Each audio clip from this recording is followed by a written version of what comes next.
you hear that music, it's 1TS Daily right here at One True Sport and OneTrueSport.com. What's going on, everybody?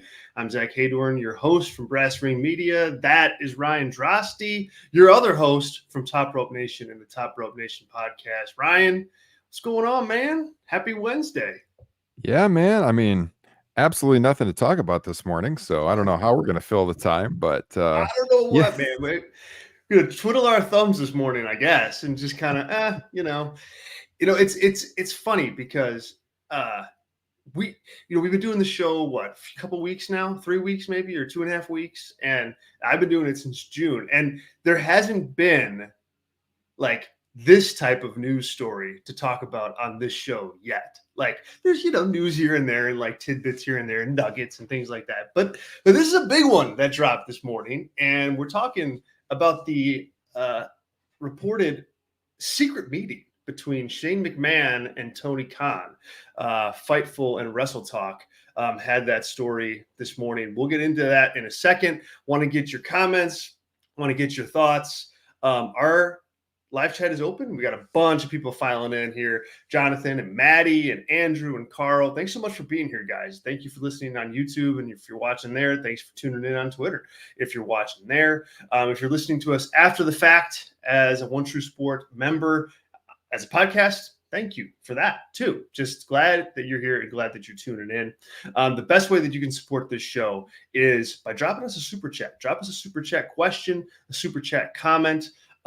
This is going to be a busy show today. And so if you want your comments and questions to stand out, definitely drop us a super chat. It really helps us out, helps out the show, helps out the brand and what we're building. So thank you in advance, and every little bit counts. You can also help by subscribing to the channel here. We have shows every Monday, Tuesday, Wednesday, Thursday, and Friday. We're live here talking the news, 11 Eastern. But you can also check out the other content that drops on the channel on the regular, from wrestling's biggest legends, RVD, Kurt Angle, Medusa, and so on and so forth. Subscribe, hit the notification button, turn it on, and so you don't miss anything. If you're watching right now, be really nice if you can just scroll over a little bit and then just hit that like button. Helps us out greatly. Thank you in advance for that. And then, of course, OneTrueSport.com has all your membership options. If you're looking to take your One True Sport experience to the next level, you got to become a member. You can check out some of our merch there too. Just had the daily merch, 1TS Daily merch drop. Ryan sported that shirt yesterday. Looked excellent. Yeah. You definitely want to check that out, guys. Definitely. And that helps the show too, because we want all the support we can get out there. So get the word out. Get the word out for sure. Oh, sure. Now there we go. I'm messing up the production here. Look, I'm like screen to screen, slide to slide, and then I just click some random one. Get the merch, guys. You'll be happy. Be happy that you did. All right. Look, high quality merch. I will say, comfy T-shirt. I wore it all day yesterday. Tremendous quality. See, there you go, guys. And we're not biased at all either. So no. So take our word for it. Okay, live chat open, super chat open. Let's go. Ryan, the big news of the morning. Again, Fightful Wrestle Talk reporting Shane McMahon and Tony Khan met at a private secret meeting at a Texas airport. Texas is obviously the home for AEW Collision for a while here. They're doing their residency right now. They just had a Ring of Honor pay-per-view there. And reportedly, they discussed, business is the general way that I can put, how the news is being reported right now, as far as what the context of that meeting was. What do you make of this? What do you make of the news that meeting happened? There is a picture. There's a picture of both of them in a room together. So, it did happen, and they did come face to face. Pretty big story, I think, when you think about Shane McMahon and obviously his ties to the other wrestling promotion, other big wrestling promotion in the world, and AEW. So what do you think, Brian? What do you make of this story? What were your thoughts when you initially kind of heard this drop this morning? Well, we heard rumors of this, 3 weeks ago or so, Conrad and Jim Ross made the comments that, Tony might be open to working with Shane, but they had never met prior to this meeting, which I guess happened this past Monday, just a couple of days ago at this private airport in Arlington. And so, I mean, not that shocked when I saw it because the rumors were out there. I think, the big talking point is if they did work together, what would they do? I mean, obviously for Shane, he's a guy who born into this wrestling dynasty, growing up, the only boy in the family. And it's sexist to say this, but I'm sure he thought he was going to take over the company one day. Oh yeah. And it didn't shake out that way. Stephanie took over the company with Hunter for a while, at least, until we get to where we're now with TKO. So he was kind of the odd man out, and he obviously loves professional wrestling and would like to be around it in some fashion. So what does that mean for AEW? How are you going to potentially get him involved in this company? And when I think about it, I tweeted this out this morning. I see some different scenarios. Some I'd be fine with, others maybe not so much. So like number one, they want to put this guy on TV, pique some interest in the product a couple of times. I'd be totally fine with that. Whatever. If they want to make him like an authority figure on AEW television where he's on there almost every single week, I would not be okay with that. I think that would be a big mistake. Do I want to see Shane McMahon wrestle? Not really. I mean, he tore his quad the last time he was out there very quickly. So, I mean, like a one-off, couple of appearances on TV, it'll get people talking. I'm fine with that. I don't need to see him consistently on my television. On the other side, if they wanted to have him work in corporate, like behind the scenes, I don't see any harm in that. Like if there's some, obviously they would have something in mind where they think he could benefit them on the business side. Guy's worked around wrestling for a long time. He was famously the guy in charge of WWE.com, WWF.com for many years. And look, AEW's website's trash. if he can improve their website in some fashion and help lead that initiative or merchandising, to be quite honest with you, you're just talking about merchandise, dude. AEW's merchandise is a disaster. If you have ever been to one of their live shows, one merchandise booth, that's it. They got to do something better with merchandise. If there's something on that side he can help with, do it. I mean, working behind the scenes, he's been around the industry for a long time. Last thing, creative, absolutely not. I would not want him anywhere close to creative in WWE. I have spoken to people who have worked in creative at WWE who told me when Shane would come in and pitch ideas, they were the worst damn ideas you have ever heard of. And it explains why the reins went to Stephanie and her on the creative side. And Stephanie was no genius with creative either, you guys. So if they went to her instead of him, that tells you how bad his creative was. I do not want to see him on creative, but on the business side, yeah, man, I'd be totally fine with that. Yeah, I mean, that's well said. Good breakdown. I just am thinking about this, like, based on what I know about Shane, I guess. And that's what has me worried most for the potential of this relationship, whether it's a business relationship or whether it's a creative talent relationship. Either way, I just don't think Shane McMahon is going to want to come into AEW and run their website. Like, that's probably is the best spot for him. Like, to come in. Look, he can run. No, yeah. I mean, like one aspect of like he could contribute to that. He would definitely have to have greater responsibilities than that, though. Yeah. This is what I mean. But I mean, I just don't think that Shane, the guy, is going to think that that's enough. Like, I think he would walk into AEW and go, like, come on, man. I'm not saying this is reality. I'm saying from his perspective, he's like, I've been here, and if I come down here, I want to be in creative. I'm going to want to be some kind of talent on the air. I'm going to want, to help you book Collision or something to that effect. And while I think Tony Khan could benefit from another creative voice in the room from like a booking perspective, whether it's Collision or Ring of Honor or something to that effect, to your point, there is not a history of of like good Shane McMahon creative ideas in terms of what's been reported in the past, and really just what his instincts are. I think that you even that you see in matches. Like I just don't think that that's a road that you want to go down. But if you decide to do business with Shane McMahon, I think he's just too big of a figure to just be like a prominent business guy in the background. Would he be valuable in that role? Absolutely. I think he'd be really valuable in that role. I just think he's got McMahon in his name. That ego is there inherently. I don't know that he can check that, and I don't know that Tony Khan can really check that for him. Shane McMahon has way more experience, good or bad, than Tony Khan does. Like, it just seems to me that is a touchy road to go down. I think it would generate a lot of interest right away.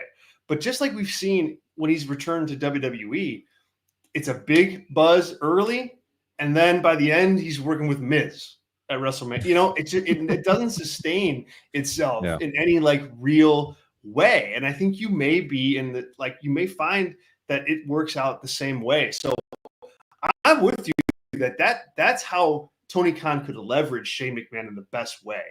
But dude, I don't know. He's a McMahon. I can't see him like not wanting to be involved in all the stuff that's in the bright lights. Yeah, one other aspect of the business that he's been involved in that I could see him getting involved with at AEW is television rights negotiation, which obviously they probably almost have something ready with Warner Brothers, but he was involved at WWE a lot in helping negotiate international television deals, South America, Mexico. So he could lend a hand and be involved in that in some fashion. It's just whether they actually need him or not. Yeah, there's going to be that short-term buzz. But yeah, my biggest takeaway is like I'm fairly open to everything outside of him being on TV a lot and him being involved in creative. And to draw a parallel here, if you add Shane McMahon, a guy that does not have a good track record, to your creative team, this to me would harken back to something I spent 2 hours talking about last night on Top Rope Nation Classics. We reviewed Bash at the Beach 2000 on our Patreon show over at Top Rope Nation, and a lot of discourse on Vince Russo and when WCW, brought him in and this genius that was going to fix everything, and it's one of the worst damn things that ever happened to that company. Vince Russo could be reined in WWE, and when they let him loose in WCW, it was a total disaster. And yeah, I think if you gave Shane a bunch of creative pull, it would not end well. Much like that, there would be nobody really probably to rein him in because of the ego. He's like, hey, I'm a McMahon, listen to me, kind of thing. You got to keep him away from creative business. I'm open to that though. Yeah, and I think that's totally reasonable. Like business wise, like that guy. I mean, Shane McMahon, for better or worse, I mean, he's seen it all. Like he has seen the highest of highs in the wrestling business and some low lows, like being essentially having to leave the company because his future wasn't what he wanted it to be there. So he's seen it. He's seen it all, and he's seen the company like WWF go through hard times and come out the other side. Like he's just a good, I think, guy that Tony Khan could lean on in some instances. Just as a talent though, and as like a booker, I'm with you. That's where I get real dicey as far as like what the real value is for him to come in.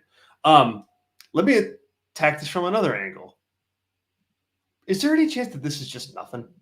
Like, is there any chance that this is nothing and they dropped this story today because they want some buzz for Dynamite tonight, and that's it? And they just met and they're just having like a nice conversation, and that's it. And this is just a total, PR, I don't know, stunt, if you will. Certainly possible. Very interesting that this dropped on a Wednesday. Shocking. Yes. No coincidence, right? I'm curious who took that picture at the airport. I mean, TK looks pretty awkward in the picture. Shane doesn't look very happy. We could I put would that up on love the to know, screen here. like, is that like, because I don't know, like, I mean, like, when I hear that this story drops, I don't, to me, it's like they wanted this out. They wanted, like, AEW wanted it out that Yeah. that this meeting took place, right? Yep. So to me, that tells me, like, I don't know, maybe Chris Jericho snapped the picture or something like that. He was in the room going, "Hot cheese, guys." But I don't know. Yeah, I mean, the timing of this kind of furrowed my brow a little bit, and going like, "Huh, all right, like, what's the game here?" But clearly, I think this is a story from Tony from AEW that they want out there. So what do you think? I mean, maybe they have no intention of working with him, and Shane didn't know the picture was going to be taken, and they just went behind his back and they put it out there to get some publicity, and that's going to be that. And Who knows? Shane's Now, just furious right now. is this, by the way, look at this picture. Did the person who sent this out to Wrestle Talk, did they take a screenshot of a picture? Because you get that HDR logo, which is like what you see in the preview when you pull Oh up a picture on yeah, your phone. Did they screenshot their picture and not send the actual file? That's very odd. It kind of I blocks think Shane's they head a little probably. bit. I think they did because they probably wanted to add the that Wrestle Talk watermark. That's my Mhm. take. So they probably screenshotted it, added the Wrestle Talk watermark, and then went with it. So yeah, like again, this to me seems like something they've had for a while. I don't know. It's almost like they're embargoed. Hey, not till Wednesday morning, guys, because we Yeah, no want kidding. the full thing of this. But when do you debut Shane McMahon? If you're going to do business with him, like when do you pull the trigger on it? When do you bring him in? Is it pre all in? Is it at all in? Post all in? Like where do you think throughout their calendar year do you get like the biggest bang for your buck? And hey, we're in business with a McMahon. I'd probably do a post all in just because they got that 2 week period before they run all out, 2 pay-per-views 2 weeks apart. Yeah, Last year is yeah. 1 week apart. I'd probably do it there to get some buzz coming out of a show that's going to have a lot of buzz, running Wembley Stadium and build up more interest in another pay-per-view 2 weeks later. That's probably when I would do it. Yeah, yeah. I think that's smart. Do you think we have just a regular chat here, and super chats are open too, guys? But I'm scrolling here to find one that I saw come in. Eddie says here it will still not draw ratings, and this begs the question: like, will it? Do you think Shane McMahon is a ratings draw in a way that Mercedes Moné hasn't really been, in a way that Will Ospreay hasn't really been? I mean, what do you think? Like, is he I mean, somebody that takes like your audience from the 750,000 ish number that it is at now and puts it at 1.2 million? no way. Okay. I don't think it'll almost double the rating. I think it'd go up like 100K, something like that. Okay. Nothing too major. Maybe 200. I think he would draw a rating if they advertised that Shane McMahon was going to walk out of Dynamite. I think people would tune in. Long term, no, I don't think so. Which is why I only want to see him, just a little bit. He has been a draw in the past, you guys. To his how should I word this? To his benefit, he can put a feather in his cap for this one. Go back to WrestleMania 32. When they brought him in, Oh you remember man. that was the WrestleMania where they had all the injuries and it shook up all the crowd, or it shook up all the crowd. It did shake up all the crowd, shook up the card. And they brought in Shane McMahon, to work that Hell in a Cell match against The Undertaker. And it is a fact that when they brought him back for that, they moved a lot of tickets for that show. It was not sold out, and they moved a lot of tickets for the show right after they announced that match. I'm not saying Shane McMahon's Steve Austin here, but he has moved numbers in the past. That was 8 years ago. But I think there'll be a curiosity factor, and then it'll wear off immediately. So Yeah, I actually think that it'll do that. Shane McMahon on Dynamite, if they promote it, I think it would do huge numbers initially. Like I think people would, as you mentioned, I think people would tune in to see that. I don't know how many would stay, after that. And would not sustain itself. But I think if you're promoting like Shane McMahon is going to be on AEW television, I think that would do some pretty good business. Yeah. That's just as a one-off, as a one-off, yeah, not as a consistent draw. I just want to be abundantly clear about my opinion on that. So yeah, I mean, the thing is, we'll have to just watch this story, because to this point, the story has just been that they met. That's it. We got nothing else. We don't have anything else of substance at this point in time. So we'll keep an eye on it. Obviously, we'll report it here and we'll discuss it here with you guys. But yeah, pretty big news to start the day. Let's move to tonight. We have AEW Dynamite on tap. This is the card, or what they're promoting anyway. Will Ospreay versus Lance Archer. Bryan Danielson is going to speak live. Mercedes Moné, same thing, along with Camille, I would imagine. Hangman Page is going to face Darby Allin. Willow Nightingale is going to face Chris Statlander in a CMLL World Women's Championship Eliminator match. The Conglomeration. Did you know that was the team name for Ishii, Orange Cassidy, and Mark Briscoe? Just see that on the poster. Yes. Oh, God. The Conglomeration is going to take on Beast Mortos, Roderick Strong, and Roosh. Mariah May is going to have a sit-down interview with Renee Paquette as well. So that's the card. Bryan Danielson, let's start there. He's going to speak tonight. News has trickled in, since for about a week here on what his status currently is in AEW. His contract is up tomorrow, per Danielson. He also reportedly has had some health issues that have kept him out of certain things that they had planned for him on the build, on the road to All In. I think that report, kind of makes me feel a little bit better about the Blood and Guts match, in that, like, I would assume that he was originally slated for that, and then, had to be taken out because of these medical issues. What are you expecting to hear from Danielson tonight? Is this like the classic Danielson swerve where it's, oh, man, I'm hurt, I'm beat up, they don't want me to do this, but I'm going to do it anyway? Like, is that, or do you think we get more of a, substantial promo from him tonight?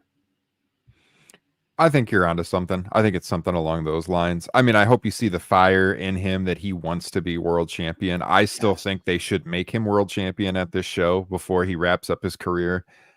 He could do the whole part-time. If he can't wrestle week in and week out, which I don't think he can right now, I'd be fine with him doing the part-time world champion thing we've seen in WWE so many times. Have him only work pay-per-view shows, or have him work once between the pay-per-view cycle, something like that. I think you put the belt on the name guy like Bryan Danielson, and I want to see him make the case that he wants one last run as the world champion pretty emphatically tonight. I think that this match will have a lot of buzz if you build it in that way, that this all-time legend's going for the gold one last time. It could be his final chance at it.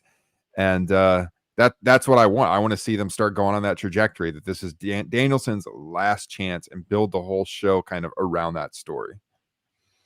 Well said, man. I agree 100%. Like this, I think this is, it's time to like get the All In story right. I don't think anybody liked that segment last week where it's like Heyman and Holland, Jeff Jarrett's going to convince you that it's okay. Like forget all that. Like, yeah, that nobody wants to see that. I think you want to see what you just said. Hey, I'm Bryan Danielson. I'm on my last leg here. I have this tremendous opportunity to prove I'm the best, and I'm going to win. And have Swerve come out if you want, and there you go.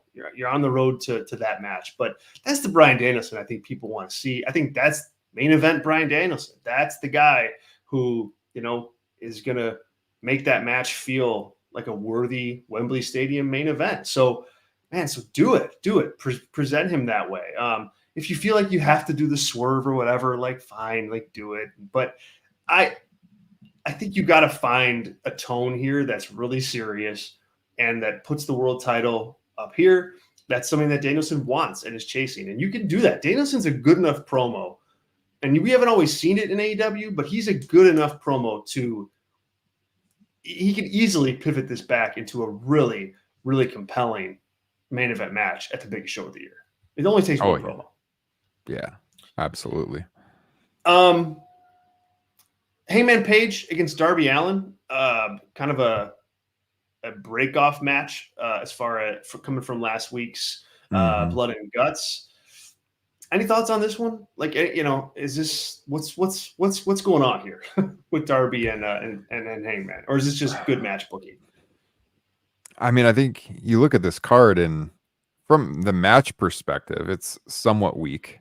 We got Ospreay and Archer. Archer hasn't wrestled a Dynamite match in like almost 4 months. I know he's been on Collision of late, but I think this is your name value match for the night to get people to tune in. I don't know that I really want Darby losing, but I think Hangman needs to win. I've liked Hangman's character work a lot ever since he's been back, and him being, this kind of unhinged character. I think he's been one of the true highlights on Dynamite week in and week out. So I'd like to see him go over in this match, but I think this is more, despite I'm a huge fan of Will Ospreay, Lance Archer just really does nothing for me right now. So this is the match I am.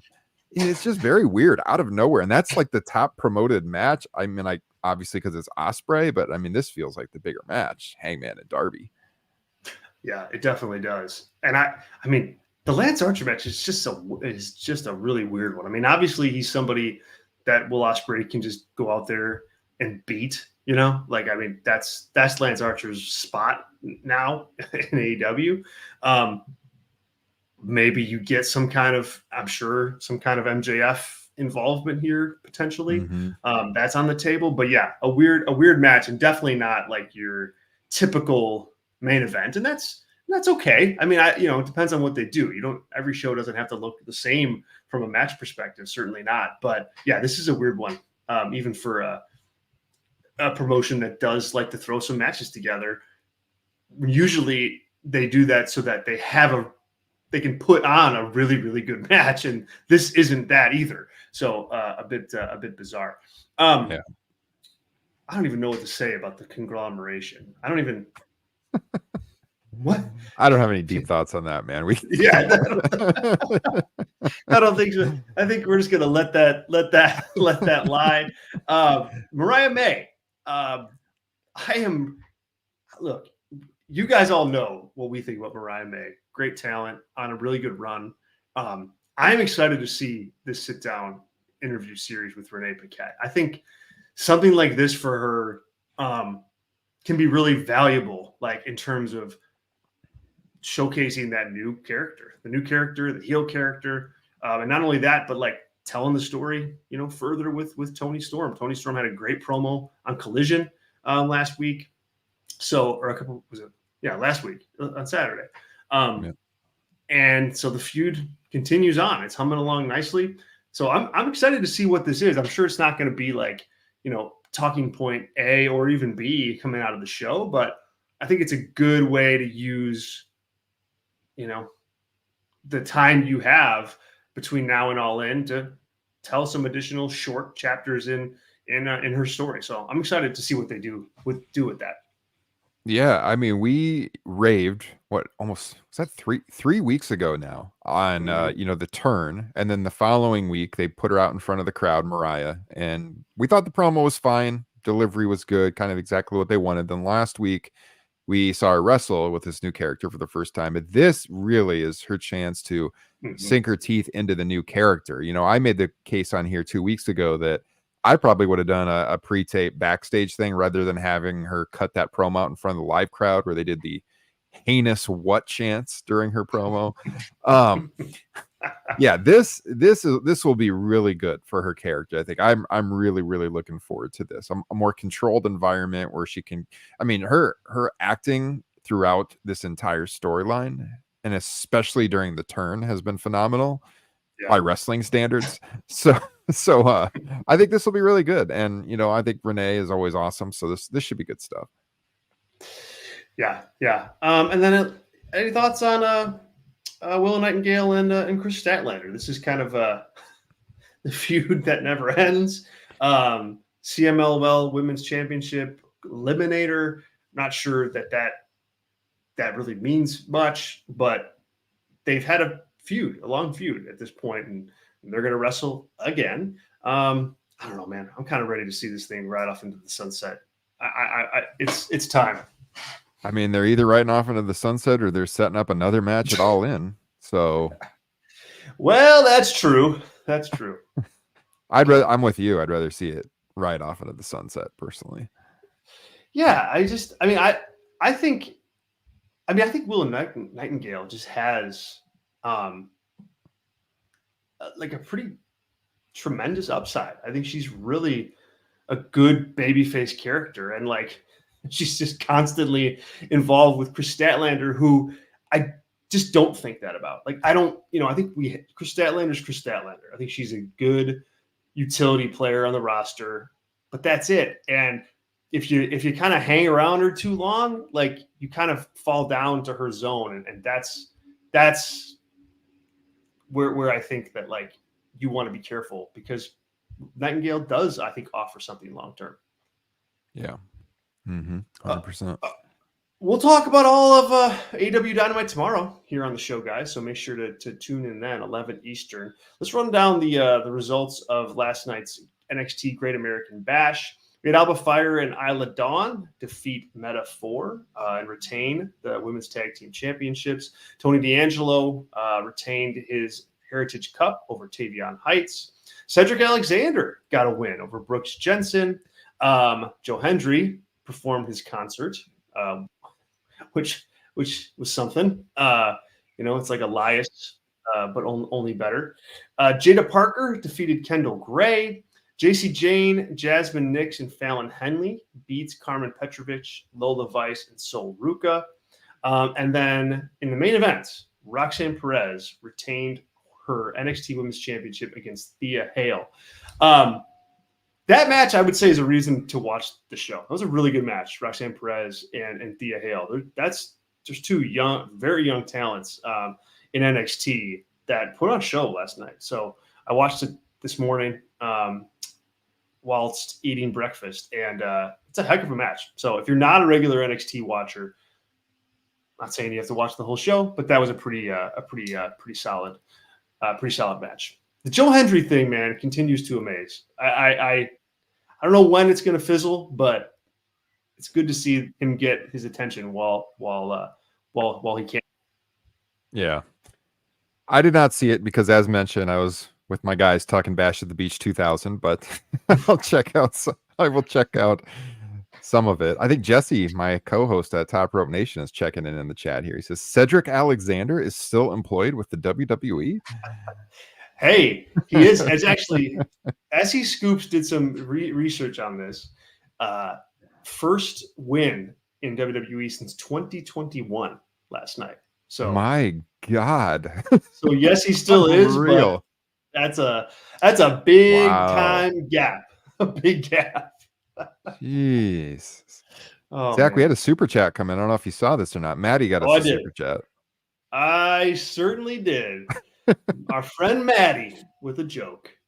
Maddie, these jokes are becoming like kind of appointment viewing as part of it. Hey, at least this one is not as off color as the one he had me read the other day. That's true. This is a lot easier one. I'll read this happily. Maddie says here, and we'll end on this, guys. What's a dog that can do magic? A labracadabrador. Whew. Maddie with the dad jokes. You crack me up, Maddie. I'm gonna mark that down. Tell that to my daughters later. They'll get a huge kick out of it. Thank you, sir. Appreciate the support and the joke. It's always good for a good laugh early in the morning. Guys, we'll wrap up there. We'll be back tomorrow, 11 Eastern. We'll be talking Dynamite. Will Shane McMahon show up tonight? Will he not? Who the heck knows? But we will cover it. We had our flagship Brasserie Media show yesterday night. We previewed SummerSlam start to finish, in depth on all the matches, almost 90 minutes of preview stuff. So you can check that out over at Brasserie Media on YouTube right now. Head over there and subscribe. Ryan, I know that you guys did your Bash at the Beach watch along. What else? What else is going on Top Rope? Yeah, so subscribe to our YouTube channel. You can find the link to our Patreon over there if you want to hear us for 2 hours rip the dying days of WCW. A lot of fun as always. I know Jesse's got a edition of Top Rope Nation Unplugged coming later this week. We will definitely have a flagship reviewing SummerSlam on Sunday. Might do something on the Shane McMahon news, like maybe an abbreviated show later. We'll see. Kind of got something in the works, perhaps. So subscribe to our channel in case that drops. Otherwise, you can find us on all of the podcast feeds as always. And Zach, don't undersell this. It is July 31st. So we have finished our first month together here on One True Sport. It's been a fun month. You guys have made this a blast in the chat. Yeah. Wow, man. Yeah. 1 month already down. Gosh, that's crazy. Time flies. Time flies for sure. And thank you guys for being here. We've really had some nice growth and getting some more eyes and making the show bigger and bigger and bigger. So appreciate that. And hey, tell a friend. Tell a friend. Yeah. 11 Eastern, Monday through Friday. All right, last plug here, onetruesport.com. If you're interested in membership, 3 different membership tiers. You guys definitely want to check those out. Different price points that get you all sorts of stuff, all sorts of content, all sorts of access, all sorts of opportunities with some of the biggest names in pro wrestling. Check it out now, onetruesport.com. Cool. We'll see you guys tomorrow. Have a wonderful, wonderful Wednesday. Enjoy Dynamite tonight. Tomorrow, 11 Eastern. Be here. See ya.